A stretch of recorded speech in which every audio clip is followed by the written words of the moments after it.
ನಮಸ್ತೆ ಮೇಡಮ್, ಎಲ್ಲರಿಗೂ ನಮಸ್ಕಾರ ಹಾಗೂ ಶುಭೋದಯ. ಮೊದಲಿಗೆ ಬ್ರಹ್ಮರ್ಷಿ ಪಿತಾಮಹ ಡಾಕ್ಟರ್ ಸುಭಾಷ್ ಪತ್ರಿಯವರಿಗೆ ಅನಂತ ಕೋಟಿ ವಂದನೆಗಳನ್ನು ಸಲ್ಲಿಸುತ್ತಾ, ಮಹಾವತಾರ್ ಬಾಬಾಜಿ, ಪ್ರಕೃತಿ ಮಾತೆಗೆ, ನನ್ನ ಜನ್ಮದಾತರಿಗೆ, ಮಹಾವತಾರ್ ಫೌಂಡೇಶನ್ ಸಂಸ್ಥಾಪಕರಾದಂಥ ರಂಗನಾಥ್ ಗುರುಜಿಯವರಿಗೆ ಅನಂತ ಕೋಟಿ ವಂದನೆಯನ್ನು ಸಲ್ಲಿಸುತ್ತಾ, ಈ ವೇದಿಕೆಯಲ್ಲಿ ಇರುವ ಎಲ್ಲ ಧ್ಯಾನ ಮಿತ್ರರು ನನ್ನ ಅನಂತ ಪ್ರಣಾಮಗಳು ಹಾಗೂ ಎಲ್ಲರಿಗೂ ಶುಭೋದಯ. ಇವತ್ತು ನಾನು ತೆಗೆದುಕೊಂಡಿರುವಂತಹ ವಿಷಯ ಮನಸ್ಸನ್ನು ಗಮನಿಸಿ. ಈ ಪುಸ್ತಕ ನಮ್ಮಲ್ಲಿ ಒಂದು ಸ್ವರ್ಣವಲ್ಲಿ ಮಠ ಅಂತ ಇದೆ. ಆ ಮಠದಲ್ಲಿ ಪ್ರತಿ ಮಾಸಿಕ ಪತ್ರಿಕೆಯನ್ನ ತಗೋತಾ ಇದ್ದೀವಿ. ಅದರಲ್ಲಿರುವಂತಹ ಒಂದು ಮನಸ್ಸನ್ನು ಗಮನಿಸಿ ಅನ್ನುವಂಥ ವಿಷಯವನ್ನ ನಾನು ಈ ದಿನ ನಿಮ್ಮ ಮುಂದೆ ಹೇಳಿಕ್ಕೆ ಇಷ್ಟಪಡ್ತೀನಿ. ಅದಕ್ಕಿಂತ ಮೊದಲು ಒಂದು ಚಿಕ್ಕ ಕಥೆಯನ್ನ ಹೇಳಿ ವಿಷಯವನ್ನ ಮುಂದುವರಿಸ್ತೀನಿ. ಇಬ್ಬರು ಬೌದ್ಧ ಸನ್ಯಾಸಿಗಳು, ಅಂದ್ರೆ ಬೌದ್ಧ ಭಿಕ್ಷುಕರು ಇರ್ತಾರೆ. ಅವ್ರದ್ದು ಒಂದು ಇದಿರುತ್ತಲ್ಲ, ಒಂದೂರಿಂದ ಇನ್ನೊಂದರಿಗೆ ಭಿಕ್ಷಾಟನೆಗೆ ಹೊರಟಿರ್ತಾರೆ.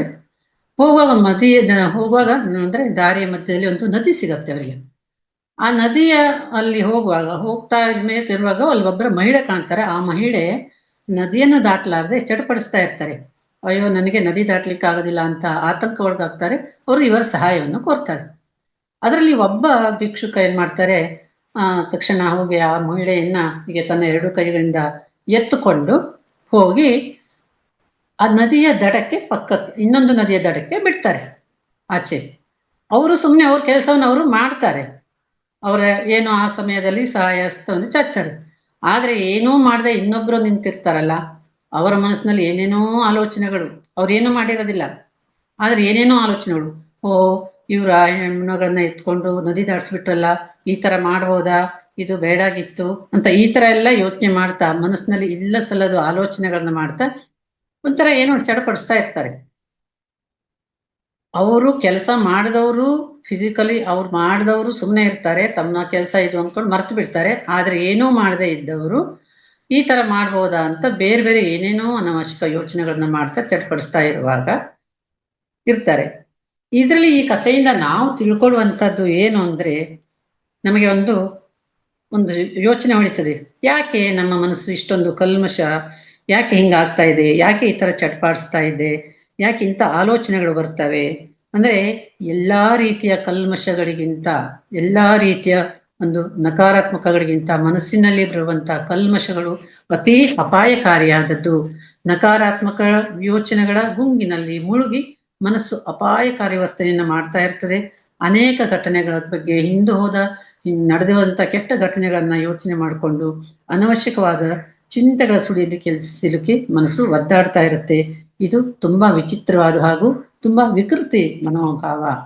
ಹಾಗಾಗಿ ಈ ಹಿನ್ನೆಲೆಯಲ್ಲಿ ನಾವು ಯೋಚನೆ ಮಾಡಿದ್ರೆ ನಮ್ಮ ಮನಸ್ಸನ್ನು ನಾವೇ ಬಹಳ ಸೂಕ್ಷ್ಮವಾಗಿ ಅವಲೋಕಿಸಬೇಕು ಅಥವಾ ಅದನ್ನ ಗಮನಿಸಬೇಕು. ಇದಕ್ಕೆ ಮೈಂಡ್ ವಾಚಿಂಗ್ ಅಂತ ಇಂಗ್ಲಿಷ್ನಲ್ಲಿ ಉಲ್ಲೇಖ ಮಾಡ್ತಾರೆ. ಹಾಗಾದ್ರೆ ಎಲ್ಲರ ಮನಸ್ಸು, ನಮ್ಮ ಮನಸ್ಸೆಲ್ಲ ನೋಡಿ, ಎಷ್ಟೋ ನಾವು ಇಲ್ಲೇ ಕುಂತಿರ್ತೀವಿ, ಎಲ್ಲೆಲ್ಲೋ ಹೋಗ್ತದೆ. ನಾವು ಕೂತ್ಕೊಂಡಲ್ಲಿ ಎಲ್ಲಾರು ನೋಡ್ತೀವಿ, ಬೇಕಾದವನ್ನೆಲ್ಲ ನೋಡ್ತೀವಿ, ಎಲ್ಲಿ ಬೇಕಾದ್ರೂ ಹೋಗ್ತೀವಿ. ಈ ಉದಾಹರಣೆಗೆ ಹೇಳ್ಬೇಕಂದ್ರೆ, ನಮ್ಮ ನೆಂಟರು, ಇಷ್ಟು, ಬಂಧು ಬಳಗ, ನಮ್ಮ ಮಿತ್ರರು, ಸ್ಕೂಲು, ಕಾಲೇಜು, ದೇವಸ್ಥಾನ, ಇವನ್ ನಾವು ಹೊರದೇಶಕ್ಕೆ ಬೇಕಾದ್ರೆ ನಾವು ನೋಡಿರೋದೇ ಇಲ್ಲ, ಅಲ್ಲಿ ಕೂಡ ಹೋಗಿ ಬಂದಿರ್ತೀವಿ. ಈ ತರ ಒಂದು ಸಂಚಾರ ಮಾಡ್ತಾನೆ ಇರುತ್ತೆ ಮನಸ್ಸು. ನಮ್ಮ ಮನಸ್ಸು ನಾವೆಲ್ಲೋ ಇರ್ತೀವಿ, ನಮ್ಮ ಮನಸ್ಸು ಸಂಚಾರ ಮಾಡ್ತಾ ಇರುತ್ತೆ. ಇದಕ್ಕೆ ಮೈಂಡ್ ವಾಕಿಂಗ್ ಅಂತ ಹೇಳ್ತಾರೆ. ಇದು ಕೂಡ ತುಂಬಾ ವಿಚಿತ್ರ ಸ್ವಭಾವದ್ದು. ಎಲ್ಲಿ ಕೂತಿರ್ತೀವಿ ಅಲ್ಲೇ ಇರೋದಿಲ್ಲ, ಎಲ್ಲೆಲ್ಲೋ ಹೋಗಿರ್ತೀವಿ. ಇಲ್ಲಿ ನಾವು ಒಂದು ಸೂಕ್ಷ್ಮವಾಗಿ ಗಮನಿಸ್ಬೇಕು ಅಂತಂದ್ರೆ, ಈ ವಿದ್ಯಾರ್ಥಿಗಳು ಸ್ಕೂಲಲ್ಲೋ ಕಾಲೇಜಲ್ಲೋ ಇರ್ತಾರೆ, ಅವರು ದೈಹಿಕವಾಗಿ ಅಲ್ಲಿ ಇರ್ತಾರೆ, ಫಿಸಿಕಲಿ ಪ್ರೆಸೆಂಟ್ ಇರ್ತಾರೆ. ಆದ್ರೆ ಟೀಚರ್ಸ್ ಪಾಠ ಮಾಡುವಾಗ ಅವ್ರ ಮನಸ್ಸು ಎಲ್ಲೆಲ್ಲೋ ಹೋಗುತ್ತೆ. ಅದು ಉತ್ತಮ ಪರಿಣಾಮ ಬೀರುತ್ತಾ? ಇಲ್ಲ. ಇದು ಉದಾಹರಣೆ ಅಷ್ಟೇ. ಆದರೆ ವಿವಿಧ ಕ್ಷೇತ್ರಗಳಲ್ಲಿ ಕೆಲಸ ಮಾಡುವಂತ ದುಡಿಯುತ್ತಿರುವ ಎಲ್ಲರಿಗೂ ಈ ಒಂದು ವಿಚಾರ ಅನ್ವಯ ಆಗುತ್ತೆ.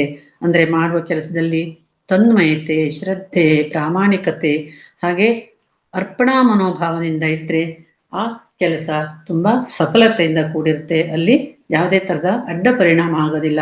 ಆದ್ದರಿಂದ ನಾವು ಮನಸ್ಸನ್ನು ಗಮನಿಸ್ತಾ ನಾವು ಮಾಡುವ ಕೆಲಸದಲ್ಲಿ ಶ್ರದ್ಧೆಯನ್ನ ಇಟ್ಟು ಮಾಡಿದ್ರೆ ಖಂಡಿತವಾಗ್ಲೂ ಅಲ್ಲಿ ಪ್ರತಿಫಲ ಸಿಗುತ್ತೆ ಅನ್ನೋದು ಇದರ ಒಂದು ಅರ್ಥ. ಈಗ ನೋಡಿ, ಎಷ್ಟೊಂದು ಅತ್ಯುತ್ತಮವಂತ ಲೇಖಕರು ಇರುವುದು, ಕವಿಗಳು, ಹಾಗೆ ಸಾಹಿತಿಗಳು, ಅವರೆಲ್ಲರೂ ಒಂದೇ ವಿಚಾರವಾಗಿ ಅಥವಾ ಏಕಾಗ್ರವಾಗಿ ಸೂಕ್ಷ್ಮವಾಗಿ ಅವಲೋಕನವಾಗಿ ಅಂದ್ರೆ ಚಿಂತನೆ ಮಾಡ್ತಾ ಇದ್ರೆ ಒಮ್ಮೆಲೆ ಅವರಿಗೆ ಅತ್ಯುತ್ತಮವಾದಂಥ ಮೌಲ್ಯಗಳು ಅಥವಾ ವಿಚಾರಗಳು ಆ ಕತೆ ಕವನ ಕ್ಷಣದಲ್ಲೇ ಅವರ ಮನಸ್ಸಿನಲ್ಲಿ ರಚನೆ ಆಗ್ಬಿಡುತ್ತೆ. ಯಾಕೆಂತಂದ್ರೆ ಈಗ ನೋಡಿ, ಒಬ್ಬ ಕವಿ ಒಂದು ನೇಚರಲ್ಲಿ ಕೂತ್ಕೊಂಡು ಏನೋ ಒಂದು ಕತೆ ಕವನ ಅಥವಾ ಬರಿತಾ ಇರ್ತಾರೆ ಅಂತ ಇಟ್ಟುಕೊಳ್ಳಿ, ಅದು ತಕ್ಷಣ ಅವ್ರು ಸಕಾರಾತ್ಮಕವಾಗಿ ಏಕಭಾವದಿಂದ ಮಾಡ್ತಾ ಇರೋದ್ರಿಂದ ಅವರಿಗೆ ಅದು ಬೇಗನೆ ಫಲ ಸಿಗತ್ತೆ. ಅಂಥ ಪುಸ್ತಕಗಳಿರ್ಬೋದು, ಅಂಥ ಕವನಗಳಿರ್ಬೋದು, ಓದುಗರ ಮನಸ್ಸಿನಲ್ಲಿ ಕೂಡ ತುಂಬಾ ಉನ್ನತವಾದ ಸಕಾರಾತ್ಮಕವಾದ ಪರಿಣಾಮವನ್ನ ಉಂಟು ಮಾಡುತ್ತೆ. ಹಾಗಾಗಿ ಅವರು ಯಾಕೆ ಅಂತಂದ್ರೆ ಆ ಸಂದರ್ಭ ಅವರ ಮನಸ್ಸು ಆ ತರವಾಗಿ ಯೋಚನೆ ಮಾಡ್ತಾ ಇರೋದ್ರಿಂದ ಅವರಲ್ಲಿ ಉತ್ತಮವಾದ ಆಲೋಚನೆಗಳು ವಿಚಾರಗಳು ಹೊಮ್ಮಿ ಅದು ರಚನೆ ಅಥವಾ ಕಥೆಗಳ ಮುಖಾಂತರ ಅಥವಾ ಒಂದು ಕವನದ ಮುಖಾಂತರ ಹೊರಹೊಮ್ಮತ್ತೆ. ಈಗ ನೋಡಿ, ಎಷ್ಟೋ ಜನ ಉನ್ನತ ವ್ಯಕ್ತಿಗಳು ಉನ್ನತ ಮಟ್ಟದಲ್ಲಿ ಸಾಧನೆಯನ್ನ ಮಾಡ್ತಾ ಇರುತ್ತೆ. ಅಂದರೆ ಉನ್ನತ ಮಟ್ಟದ ಸಾಧನೆಯನ್ನು ಮಾಡ್ತಾ ಇರುವಾಗ ಅವರ ಉನ್ನತ ಗುರಿಯನ್ನು ತಲುಪಲಿಕ್ಕೆ ಪ್ರಯತ್ನಿಸ್ತಾ ಇರುವಾಗ ಅವರ ಮನಸ್ಸು ಊರ್ಧ್ವ ಮುಖದಲ್ಲಿ ಅಂದ್ರೆ ಮೇಲ್ಮುಖದಲ್ಲಿ ಯೋಚನೆ ಮಾಡ್ತಾ ಇರ್ತಾರೆ. ಅಂದ್ರೆ ಎಲಿವೇಟೆಡ್ ಥಾಟ್ಸ್ ಅಂತ ಇರ್ತಾರೆ.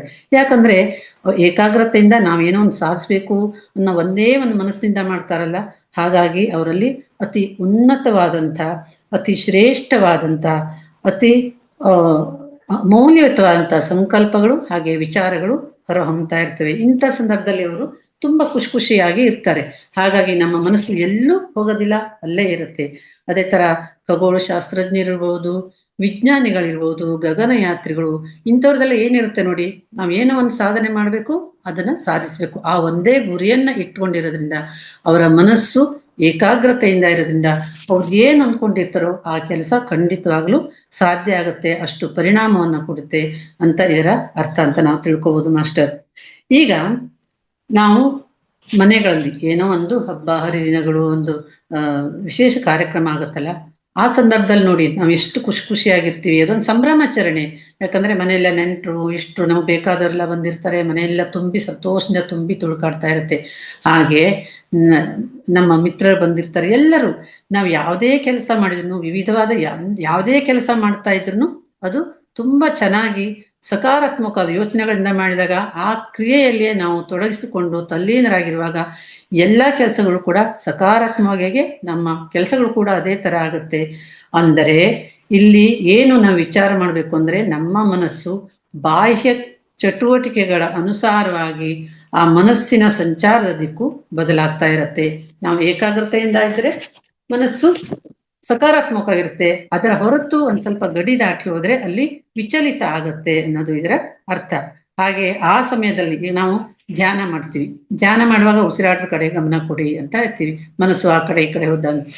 ಅಂತ ಧ್ಯಾನ ಯೋಗ ಪ್ರಾಣಾಯಾಮ ಇವೆಲ್ಲ ಮಾಡ್ತೀವ. ಇದೆಲ್ಲ ಮಾಡುವಾಗ ನಾವು ಒಂದೇ ತರದ ಮನಸ್ಸನ್ನ ಒಂದೇ ತರದಲ್ಲಿಟ್ರೆ, ಒಂದೇ ಅಂದ್ರೆ ಏಕಾಗ್ರತವಾಗಿಟ್ರೆ ನಮ್ಮ ಮನಸ್ಸು ಇನ್ನರ್ ಜರ್ನಿ ಅಂದ್ರೆ ಆಂತರಿಕ ಪ್ರಯಾಣ ಮಾಡಿ ಅಲ್ಲಿ ನಮಗೆ ಮನಸ್ಸು ತುಂಬಾ ಖುಷಿ.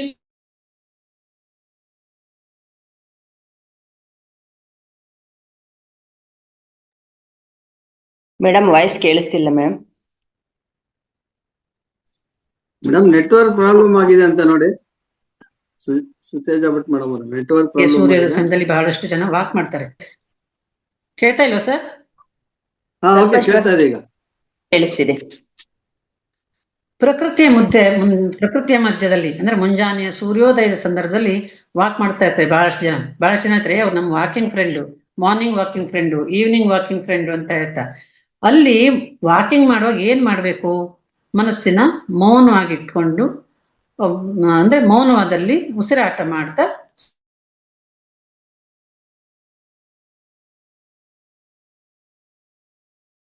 ಮೇಡಮ್ ಮತ್ತೆ ಪ್ರಾಬ್ಲಮ್ ಆಯ್ತು, ಸ್ವಲ್ಪ ನೋಡ್ಕೊಳ್ಳಿ ನೆಟ್ವರ್ಕ್.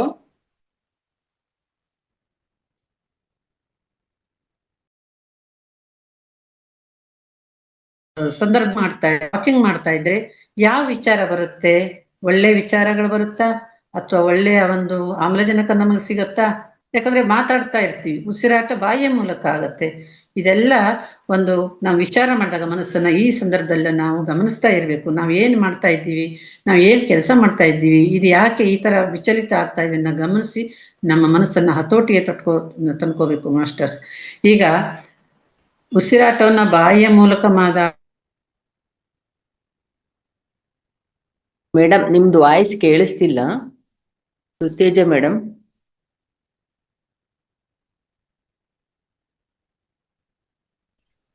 ಮೇಡಮ್ ನೆಟ್ವರ್ಕ್ ಎಲ್ಲೋ ಇಶ್ಯೂ ಆಗ್ತಾ ಇದೆ. ಪಕ್ಷಿಗಳ ಚಿಲಿಪಿಲಿ ಶಬ್ದ ಇರಬೇಕು, ಅವರ ಕಲರವ ಇರಬೇಕು, ಅದನ್ನ ಎಷ್ಟು ಆಲಿಸಿದ್ರೆ ಎಷ್ಟು ಖುಷಿ ಕೊಡುತ್ತೆ. ಹಾಗೆ ಒಂದು ನೂರಾರು ಧ್ವನಿಗಳನ್ನ ಆಲಿಸುವಂತ ಒಂದು ಖುಷಿ ನಮಗೆ ಸಿಗತ್ತೆ. ಆ ಗಿಡ ಮರ ಬಳ್ಳಿಗಳು, ಆ ಹುಲ್ಲು, ಬಣ್ಣ ಬಣ್ಣದ ಹೂಗಳು, ಇವೆಲ್ಲ ಎಷ್ಟು ಸೌಂದರ್ಯ ಅಲ್ವಾ. ಅನ್ನೋ ನಿಸರ್ಗ ಸೌಂದರ್ಯನ ಸವಿತಾ ನಮ್ಮ ಮನಸ್ಸು ತುಂಬಾ ಪ್ರಫುಲ್ಲವಾಗಿ ಇರುತ್ತೆ. ಹಾಗಾಗಿ ನಾವು ಅಲ್ಲಿ ಏನು ಈಗ ನೋಡಿ ನದಿಯ ದಡಕ್ಕೆ ಹೋಗ್ತಿರ್ತೀವಿ.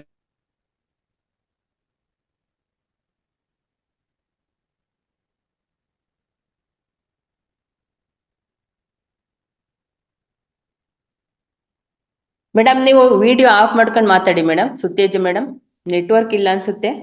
ನಮಗೆ ಇರುವಂತ ಎಲ್ಲ ಒಂದು ಆ ನೇಚರ್ ಅಲ್ಲಿ ಇರುವಂತಾಗ ನಾವು ನೇಚರ್ನ ಮಾತ್ರ ಗಮನಿಸ್ಬೇಕು.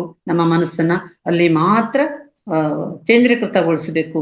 ಇಲ್ಲ ಅಂದ್ರೆ ನಾವು ಏನೇ ಮಾಡ್ತಾ ಇದ್ರು ಆ ಕೆಲಸ ಪರಿಪೂರ್ಣತೆಯಿಂದ ಸಿಗೋದಿಲ್ಲ, ಪರಿಪೂರ್ಣತೆ ಆಗೋದಿಲ್ಲ. ಇದೆಲ್ಲ ಇವಾಗ ಐತೆ ಅಂದ್ರೆ ಇಲ್ಲಿ ನಾವು ಏನ್ ಮಾಡ್ಬೇಕು ಅಂತಂದ್ರೆ ಎಲ್ಲೇ ಮನಸ್ಸು ಆ ಕಡೆ ಈ ಕಡೆ ಹೋಗ್ತಾ ಇದ್ರೆ ಯಾಕೆ ಈಗ ಆಗ್ತಾ ಇದೆ ಅಂತ ಮನಸ್ಸನ್ನ ಗಮನಿಸುವಂಥದ್ದು. ನಮ್ಮ ಮನಸ್ಸು ಎಲ್ಲೆಲ್ಲೋ ಸಂಚಾರ ಮಾಡ್ತಾ ಇದ್ರೆ ಯಾಕೆ ಈ ತರ ಸಂಚಾರ ಮಾಡ್ತಾ ಇದೆ ಅನ್ನೋದನ್ನ ನಾವು ಗಮನಿಸ್ಬೇಕಾದಂತ ವಿಷಯ.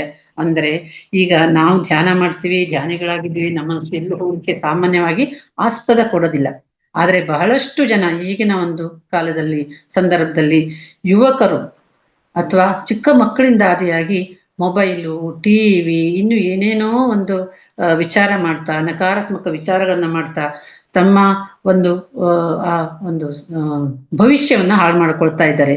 ಅಂದ್ರೆ ಆ ಕೆಟ್ಟ ವಿಚಾರಗಳಲ್ಲಿ ಸಿಕ್ಕಾಕೊಂಡು ತುಂಬಾ ವಿಲ ಅಂತ ಒದ್ದಾಡ್ತಾ ಇರಿದ್ರೆ ಈಗ ನಮಗೆ ಅವಶ್ಯಕತೆ ಇದೆ. ಮೊಬೈಲ್ ಯಾವುದಕ್ಕೆ ಅವಶ್ಯಕತೆ ಇದೆ?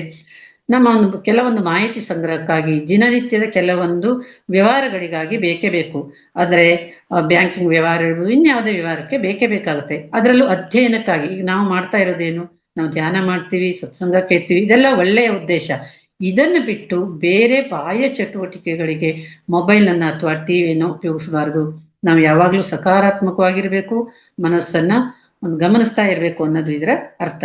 ಹಾಗಾಗಿ ಇದರ ಒಂದು ಟೋಟಲಿ ಒಂದು ಈ ನಿಟ್ಟಿನಲ್ಲಿ ಹೇಳ್ಬೇಕಂದ್ರೆ ಮನಸ್ಸನ್ನು ಗಮನಿಸುವ ಅವಶ್ಯಕತೆ ತೀರಾ ಇದೆ. ಒಟ್ಟಿನಲ್ಲಿ ನಮ್ಮ ಮನಸ್ಸನ್ನ ನಾವೇ ಸೂಕ್ಷ್ಮವಾಗಿ ಗಮನಿಸಬೇಕು ಅನ್ನೋದು ಅರ್ಥ. ನಮ್ಮ ಗುರುಗಳು ಹೇಳ್ತಾರಲ್ಲ, ನಮ್ಮ ಆರೋಗ್ಯವನ್ನ ನಾವೇ ಕಾಪಾಡಬೇಕು, ನಮ್ಮ ಒಂದು ಎಲ್ಲದಕ್ಕೂ ನಾವೇ ಕಾರಣರು, ನಮ್ಮನ್ನ ನಾವೇ ಗಮನಿಸ್ಬೇಕು ಅನ್ನೋದು. ಟೋಟಲಿ ನಾವು ಹೇಳೋದು ಅಂತಂದ್ರೆ ಇಲ್ಲಿ ಒಂದೇ ನಿಮಿಷದಲ್ಲಿ ಹೇಳ್ತೀನಿ. ನಮ್ಮ ಮನಸ್ಸು ಎಲ್ಲೆಲ್ಲೋ ಹೋಗ್ತಾ ಇದ್ರೆ ಅದ್ರ ಮನಸ್ಸು ವಾಕಿಂಗ್, ಅದನ್ನ ಗಮನಿಸ್ಬೇಕು. ನಮ್ಮ ಮನಸ್ಸು ಏನೇನೋ ಯೋಚನೆ ಮಾಡ್ತಾ ಇದ್ರೆ ಆ ಮನಸ್ಸನ್ನ ಗಮನಿಸ್ಬೇಕು. ಯಾಕೆ ಹೀಗಾಗ್ತಾ ಇದೆ, ಯಾಕೆ ಹೀಗಾಗ್ತಾ ಇದೆ. ಯಾವಾಗಲೂ ಮಾಡೋ ಕೆಲಸದಲ್ಲಿ ಶ್ರದ್ಧೆಯನ್ನ, ಏಕಾಗ್ರತೆಯಿಂದ, ಅರ್ಪಣಾ ಮನೋಭಾವದಿಂದ ಮಾಡಿದ್ರೆ ನಮ್ಮ ಮನಸ್ಸು ಎಲ್ಲೋ ಆಚೆ ಈಚೆ ವಿಚಲಿತ ಆಗೋದಿಲ್ಲ, ಕೇಂದ್ರೀಕೃತವಾಗುತ್ತೆ. ಹಾಗೆ ನಾವು ಯಾವುದೇ ತರ ಅಹಿತಕರ ಘಟನೆಗಳಿಗೆ ಒಡೆಯರಾಗೋದಿಲ್ಲ. ಅಲ್ಲಿ ನಾವು ಎಲ್ಲೇ ಹೋದ್ರೂ ಎಲ್ಲರನ್ನು ಸಕಾರಾತ್ಮಕವಾಗಿ ನೋಡ್ತೀವಿ, ಪ್ರೀತಿ ಮಾಡ್ತೀವಿ, ಕ್ಷಮೆಯನ್ನ ಕೇಳ್ತೀವಿ. ಮನಸ್ಸಿನ ಒಂದು ಶರಣಾಗತಿ ಭಾವನೆಯಿಂದ ಇದ್ರೆ ಎಲ್ಲವೂ ನಮ್ಮ ಕೆಲಸಗಳು ಹೂವು ಎತ್ತಿದೆ ಅಂತ ಅರ್ಥ, ಆ ತರ ಆಗತ್ತೆ. ಹಾಗಾಗಿ ಮನಸ್ಸನ್ನು ಗಮನಿಸೋದು ತೀರಾ ಅವಶ್ಯಕತೆ ಇದೆ. ನಾವು ಎಲ್ಲೆಲ್ಲೂ ಹೋಗದೆ ನಮ್ಮ ಮನಸ್ಸು ನಾವು ಏನ್ ಕೆಲಸ ಮಾಡ್ತೀವಿ ಅದರಲ್ಲಿ ಮಾತ್ರ ತೋರಿಸ್ಕೊಳ್ಬೇಕು ಅನ್ನೋದು ಇದರ ಒಂದು ಈ ಪಾಠದ ಸಾರಾಂಶ ಅಂತ ಹೇಳಿಕ್ಕೆ ಇಷ್ಟಪಡ್ತೀನಿ ಮಾಸ್ಟರ್. ಇಲ್ಲಿಯವರೆಗೆ ನನಗೆ ಈ ವಿಷಯ ಹೇಳಲು ಅವಕಾಶ ಕೊಟ್ಟಿದ್ದಕ್ಕಾಗಿ ಮಹಾವತಾರ್ ಫೌಂಡೇಶನ್ ರಂಗನಾಥ್ ಗುರುಗಳಿಗೂ ಅನಂತ ವಂದನೆಗಳು. ಹಾಗೆ ಯಶೋಧ ಮೇಡಮ್ಗೂ, ವೆಂಕಟರಮಣ ಸರ್ಗೂ, ಅಶ್ವಿನಿ ಮೇಡಮ್ಗೂ ಅನಂತ ವಂದನೆಗಳು. ಇಲ್ಲಿಯವರೆಗೆ ನನ್ನ ಮಾತನ್ನು ಕೇಳಿಸಿಕೊಂಡಿದ್ದಕ್ಕಾಗಿ ನನ್ನ ಎಲ್ಲ ಧ್ಯಾನ ಮಿತ್ರರಿಗೂ ನಮಸ್ಕಾರಗಳು. Thank you.